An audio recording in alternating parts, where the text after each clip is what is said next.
Olá, mamãe. Olá, papai. Tudo bem com vocês? Eu sou a doutora Daniela Monsoldo, sou fonoaudióloga, tenho título de especialista pelo Conselho Federal de Fonoaudiologia e residência multiprofissional em pediatria. Bom, vamos lá. Hoje nós vamos conversar sobre a relação da alimentação com problemas respiratórios. Então, a gente vai começar abordando um assunto muito importante que eu comento várias vezes sobre a importância do aleitamento materno, né? Então é preconizado, vocês sabem que é preconizado vocês oferecerem o leite materno para a criança até os 6 meses de vida do bebê de uma forma exclusiva, tá?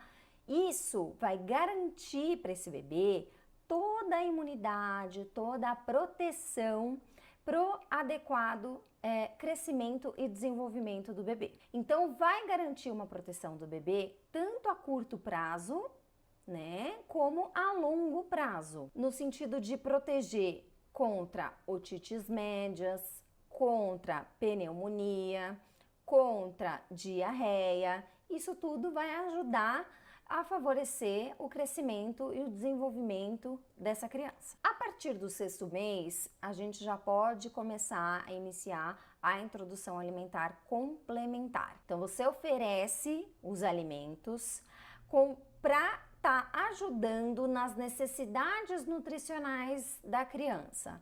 E assim você vai favorecer a absorção desses nutrientes, porque nos 6 meses a criança ela já está com o sistema gastrointestinal mais preparado para receber esses nutrientes, ela já vai estar podendo ir excretando bem melhor esses alimentos e vai estar favorecendo também a digestão. A criança, então, ela vai ficar mais apta para receber outros alimentos, assim você vai contribuir para um desenvolvimento geral do bebê, tanto neurológico, quanto de fala, quanto de linguagem, né? Você vai contribuir para um desenvolvimento global mesmo do pequeno de vocês. Lembra que isso, você fazendo dessa forma, você pensando não só em proteger a nível gastrointestinal, você protege a saúde geral do seu bebê, porque o seu bebê ele vai ficar mais saudável, ele vai conseguir explorar adequadamente os ambientes e explorando adequadamente os ambientes, ele aprende com aquilo, ele cresce, ele se desenvolve, ele aprende com essas experiências. Bom, o padrão alimentar ele envolve fatores tanto fisiológicos quanto psicológicos. Como assim? Então, fisiológico no sentido de, é uma criança que tem uma adenoide hipertrofiada, né? Isso é fisiológico, isso é da criança, certo? Psicológico a nível emocional. Então, esse padrão alimentar, ele vai depender aí de fator fisiológico e fator psicológico, que são fatores que são influenciados pelas preferências alimentares das crianças, pela disponibilidade dos alimentos e também, principalmente, me arrisco a dizer, principalmente pela influência da família, tá? Então, é muito importante você expor o bebê precocemente a uma variedade de cores, aromas, texturas para favorecer essa aceitação do alimento. E assim, quando chegar na fase da introdução alimentar propriamente dita, você já vai ter treinado, preparado o seu bebê para aquelas texturas, né, na brincadeira de pega aquilo para mim, vamos ver aquilo ali, as cores, os cheiros, você vai favorecer essa aceitação inclusive dos sabores. E é importante então você expor essa criança muito nesse ambiente enriquecedor, né, pensando também na questão dos marcos do desenvolvimento. Como assim? A criancinha já fica sentada sem apoio, já sustentar a cabecinha, ela já fica numa posição que vai ser segura para iniciar de fato a introdução alimentar. ela ficar sentadinha, ela consegue interagir com as pessoas que estão ao redor dela, ela fica sentadinha, ela interage, ela olha para o alimento, ela consegue pegar o alimento, ela consegue levar até a boca, ela consegue brincar com esses alimentos. Então você favorece todo esse contexto alimentar da criança. É muito importante de você pensar na questão do marco do desenvolvimento, essas fases do desenvolvimento motor, para você ter uma alimentação segura, ok? Bom, a Sociedade Brasileira de Pediatria, o Ministério da Saúde recomenda vocês iniciarem a introdução alimentar do bebê de vocês amassando os alimentos no garfo e oferecendo com uma colher. E aos poucos vocês vão aumentando esses pedacinhos até chegar na consistência da família, certo? Mas a gente sabe que existe um outro método de introdução alimentar chamado BLW. No BLW já é diferente, você oferece os pedaços primeiramente para a criança. Quando você oferece os pedaços, você contribui para uma maior independência, maior autonomia. Quem tem um controle da sua alimentação é o próprio bebê. Quando você oferece na colher, quem tem o maior controle na quantidade, no ritmo de oferta, são mais os pais, a pessoa que está oferecendo, do que a criança mesmo. Né? E o que a gente quer? O que a gente gosta? Que a criança tenha independência, tenha autonomia na sua alimentação também. É possível você fazer isso? Você estimular isso mesmo oferecendo papinha nas colheres? Sim. No início você oferece a papa e depois você pode ir ajudando a criança a pegar a colherzinha e levar até a boquinha. Bem, tem um dado muito interessante da Organização Mundial da Saúde, só que é meio antigo, de 2005, mas eu vou citar porque serve como uma referência, tá? Eles citaram que uma alimentação inadequada, né, então a gente sabe que pode acabar evoluindo para uma desnutrição. O que é uma alimentação inadequada? Você oferecer alimentos muito calóricos, você oferecer receitas com muito sal, muito açúcar, introduzir mel antes dos 2 anos, oferecendo alimentos industrializados com corantes, esses ultraprocessados que não são naturais, você podendo aí viciar o paladar do bebê e aí não sendo favorável para ele aceitar os alimentos mais saudáveis, né? Então, isso é uma alimentação inadequada, ao meu ver, né? E isso acaba contribuindo para uma desnutrição. Essa desnutrição, segundo a Organização Mundial da Saúde, em 2005, a desnutrição ela ficou responsável por 60% de morte por ano. Desses 60%, 40% eram crianças de até 1 ano de idade.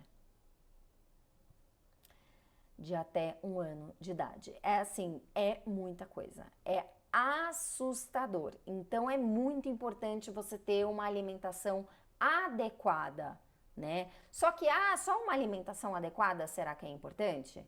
Não. É uma alimentação adequada e um mecanismo de deglutição, de alimentação adequado, porque eu preciso que esse alimento vá para onde? Para o estômago. Para o estômago absorver esses nutrientes, absorver e a criança crescer e se desenvolver. Se eu não tenho uma alimentação adequada e segura, esse alimento pode ir para onde? Para o pulmão. E quando vai para o pulmão ele não vai absorver os nutrientes. Ele não está preparado, ele não é um órgão que está ali esperando receber alimento. Ele só sabe receber ar. Então, eu preciso que tenha uma alimentação adequada junto com um mecanismo de alimentação eficiente, adequado, seguro. Mas existem também crianças, muitas, que têm umas dificuldades que a gente chama de dificuldade motor oral, que é uma dificuldade de mexer adequadamente a língua, mexer a boca, mexer os lábios, mexer as bochechas, mexer o queixo no momento da alimentação. Isso caracteriza para mim uma disfagia, que é um distúrbio de alimentação? Isso caracteriza para mim uma criança que não consegue mexer adequadamente os órgãos que estão dentro da boca? Mostra para mim que ela é disfágica? Pode ser que sim, pode ser que sim. E uma criança disfágica que tem essa dificuldade na alimentação, né, um distúrbio de alimentação, pode levar a uma pneumonia aspirativa, que é uma pneumonia que foi aspirada, o pulmão aspirou aquele alimento, que não está, o pulmão não está preparado para receber alimento, ele aspirou aquele alimento. E aí o que acontece com o pulmão? Ele acaba formando ali as secreções, muitas secreções, para poder se proteger, na tentativa de expelir, tirar aquele alimento que está ali de intruso. Ele faz isso por uma forma de se proteger. E isso acaba prejudicando a oxigenação do nosso organismo. Então, um distúrbio de alimentação, uma disfagia, ela pode evoluir para uma pneumonia aspirativa, que é quando o pulmão acabou aspirando aquele alimento, você não coordenou muito bem essa deglutição. Pode levar a uma pneumonia aspirativa de repetição. E aí vai ficando. Melhora uma vez, volta. Melhora outra vez, voltou de novo. Melhora e volta, tá? Então, dessas alterações motoras orais, né, essa alteração de mexer a língua, de mexer, adequar a mastigação, de mexer muito bem as bochechas, o queixo, os lábios, né, essas alterações, a gente também, além dessas alterações, a gente também pode encontrar outros distúrbios da alimentação das crianças. Vamos pensar em um que é muito comum, muito comum. Recusa alimentar. A recusa alimentar é muito comum. Então, além dessas alterações motoras orais, a gente também pode encontrar distúrbios como recusa alimentar, cansaço, tosse durante a alimentação ou depois da alimentação, escape do alimento, regurgitação nasal quando o alimento sai pelo nariz, né? Engasgo, sufocação quando o alimento fica ali preso na garganta, cianose. O que é a cianose? Os dedos, as extremidades do corpo começam a perder a cor, fica roxo, então pode ficar a ponta dos dedos da mão, do pé, da boca. Problemas pulmonares e de aspiração, que pode levar ao quê? A um déficit nutricional, porque o pulmão ele não tá lá para absorver esses nutrientes. Ele não tá lá para isso. Pode levar a uma desidratação, ele não vai absorver a água, então você vai ficar desidratado, né? Pode levar a uma perda de peso, não tá absorvendo as calorias daquele alimento, leva a pneumonia e a pneumonia pode levar à morte.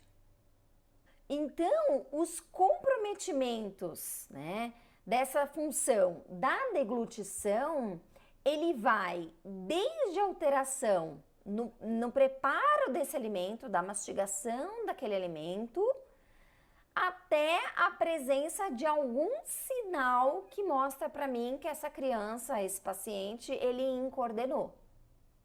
Na hora que ele estava começando a engolir, ele incoordenou aqui, porque existe um tubinho aqui, né, que é o mesmo, tanto para respiração como para deglutição. Existe uma parte aqui que é a mesma.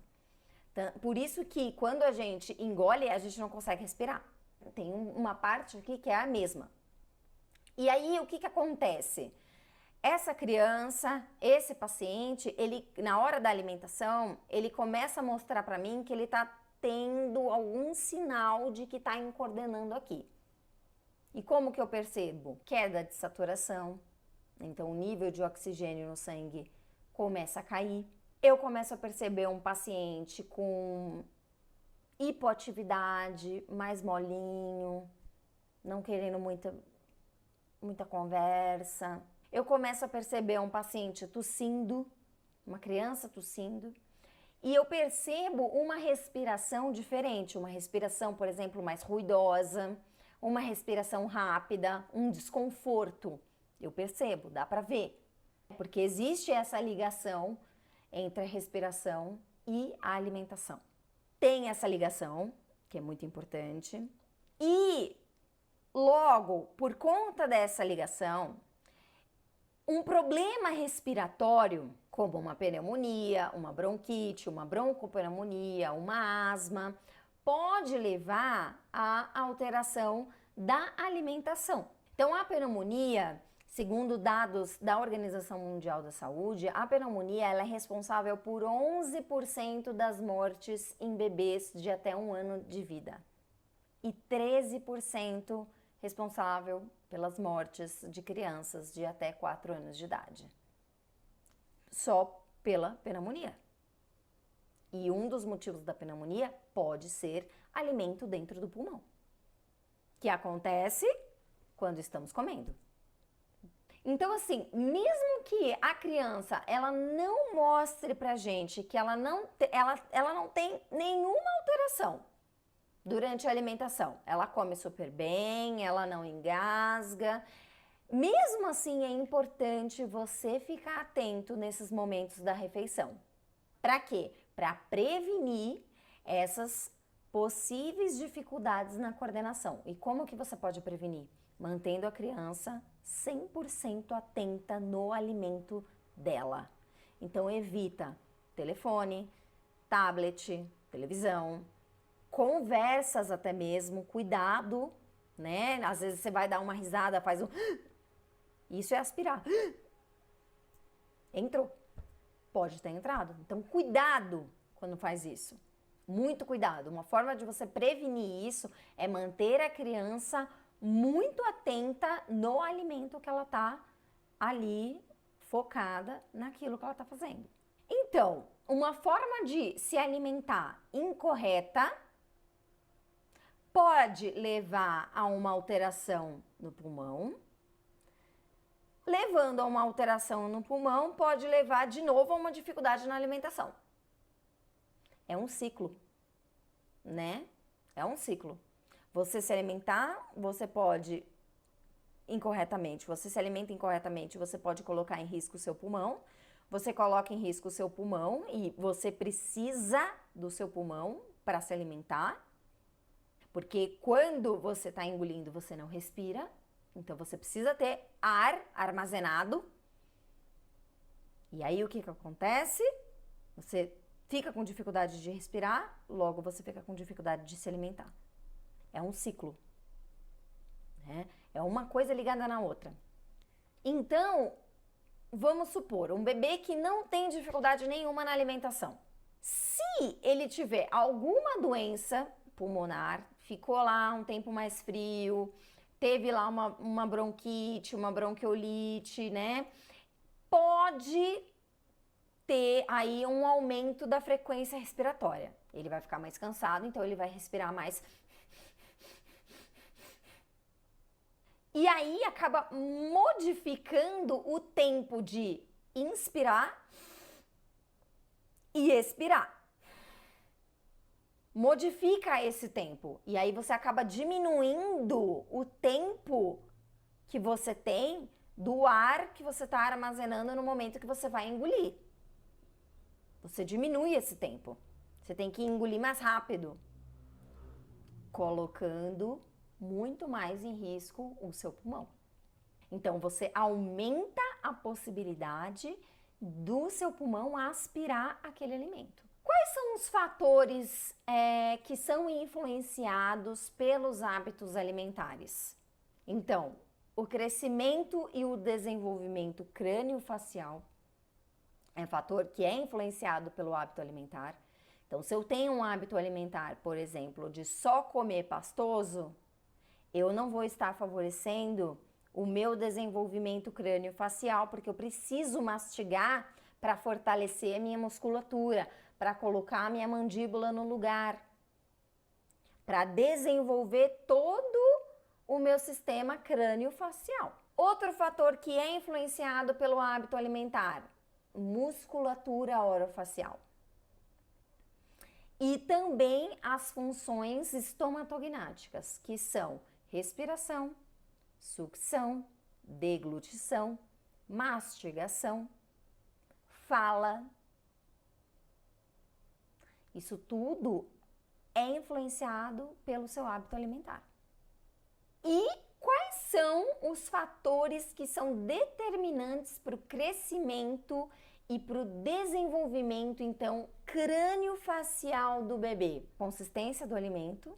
Então, se é um bebê que está muito acostumado a receber papinha, ele pode vir a ficar com uma hipotonia, por exemplo, porque não está treinando muito bem ali a musculatura. Outro fator que é determinante para o crescimento crâniofacial do bebê, fator genético. Então, se tem na família gente que tem uma característica assim facial, pode ser que o bebê fique também. E fatores ambientais. Então, por exemplo, chupar dedo, chupar chupeta, chupar por muito tempo a mamadeira. Isso daí é um fator ambiental que influencia demais na oclusão dos dentes da criança. Muito. Então, por isso que a gente orienta tirar a chupeta, a mamadeira, o dedo o mais precocemente possível.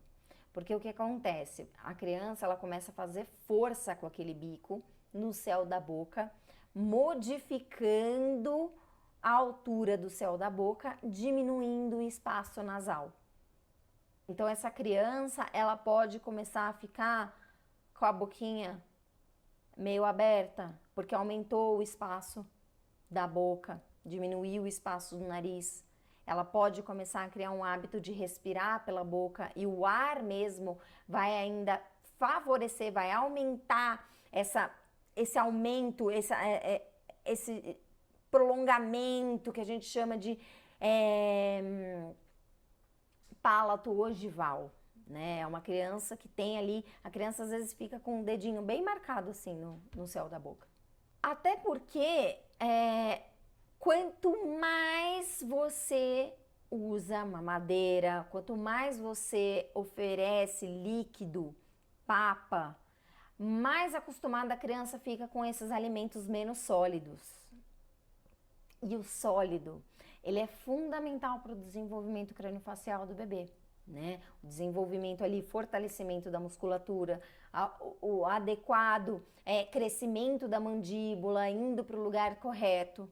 E aí tudo vai favorecendo até o encaixe dos dentes da criança. E é aí também que nós fonoaudiólogos orientamos, inclusive no ritmo da oferta. Ofertar agora, espera, oferta de novo. Nós orientamos o ritmo da oferta.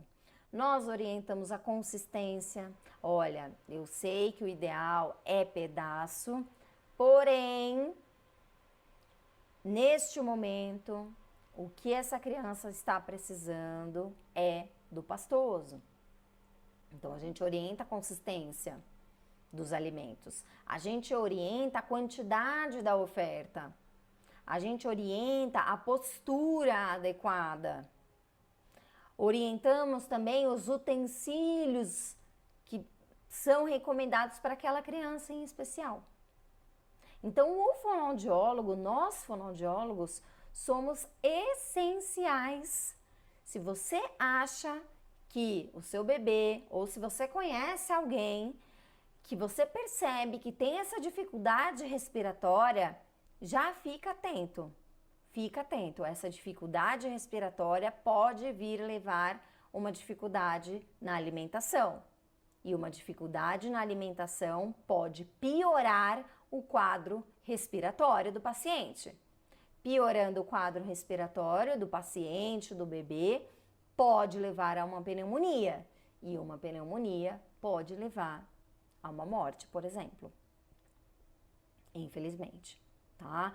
Então, se você conhece alguém, é muito importante procurar um fonoaudiólogo para orientar, avaliar, acompanhar direitinho, individualmente, de uma forma específica, o seu caso. Evita isso. Ah, minha mãe falou, meu tio fazia assim, não sei o que. Evita. Evita. Procure orientação de um profissional. Tá bom? Bom, então é isso. A relação, existe essa relação que é muito intensa entre a respiração e a alimentação. Tanto que, por exemplo, quando a criança ela fica mal da parte respiratória, que ela precisa de uma internação, nós fonoaudiólogos que atendemos em hospitais, a gente vai com estetoscópio, a gente entra com várias consistências para a gente observar desde o seio materno ou a mamadeira, o que a mãe tiver acostumada, né? Se for um bebezinho que já for maior, eu já vou orientando, ó, não é mais legal a mamadeira, no caso dele, a idade e tal. Vamos começar a treinar em um segundo momento, talvez um copo aberto, né? Então tudo isso depende de cada profissional, do acompanhamento de cada profissional e principalmente de cada paciente. É muito particular, tá?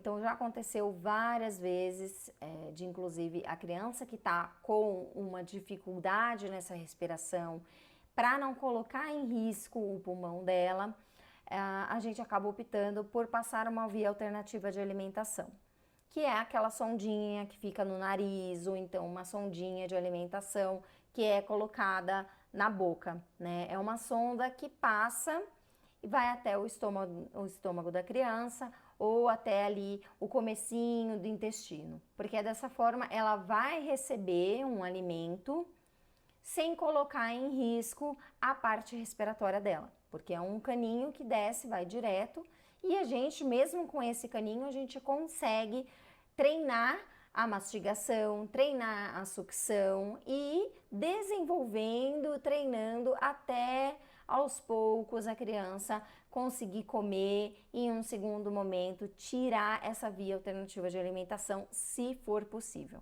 Tá? Então é uma prática que nós fonoaudiólogos fazemos para não colocar em risco o quadro respiratório mesmo da criança, né? Que isso pode vir a piorar muito, a internação dela pode prolongar, o quadro de saúde dela no geral pode ficar mais comprometido, e a gente sabe que a saúde da criança, principalmente da criança, é muito importante, porque ela precisa dessa saúde para explorar o ambiente que está ao seu redor. Ela precisa dessa saúde para ter experiências, para ter aprendizado, para crescer com aquilo. Então, quanto antes a gente tira a criança de um contexto hospitalar, onde ela fica ali, só naquele quarto, só naquela cama, muitas vezes só com um acompanhante, às vezes tem televisão no quarto, às vezes não tem, se for UTI, às vezes não dá para levar brinquedo. Então imagina como que fica o desenvolvimento dessa criança, né? E quando piora muito da parte respiratória, tem casos que nós fonoaudiólogos, não conseguimos nem entrar para avaliar, porque a criança ela já precisa de um método de respiração mais invasivo, por exemplo, uma intubação orotraqueal, quando passa o tubo na boca da criança, e aí o fisioterapeuta é o profissional que vai acompanhar mais de perto essa parte respiratória da criança, do paciente também, né? Porque aí, como tá com um tubo na garganta, a gente não consegue avaliar essa parte da alimentação. Então, a criança ela vai ficar nesse momento ali com a sonda, por exemplo. Existem outras vias alternativas de alimentação, como a gastrostomia, que já é um botãozinho que fica direto ali no estômago da criança, né? Que a gente chama aqui de uma via alternativa de alimentação de longo prazo. Porque a sonda ali muito tempo também no nariz, ela não é bom para sensibilidade mesmo, fica ali também na garganta, então não é recomendado ficar um período muito longo, tá? Mas é isso, eu espero que vocês tenham gostado, procure a sua fonoaudióloga se você tem alguma dúvida, se você quer mais segurança nessa parte da alimentação do seu bebê, tá bom? Eu espero que vocês tenham gostado. Um beijo muito grande no coração de vocês e até a próxima!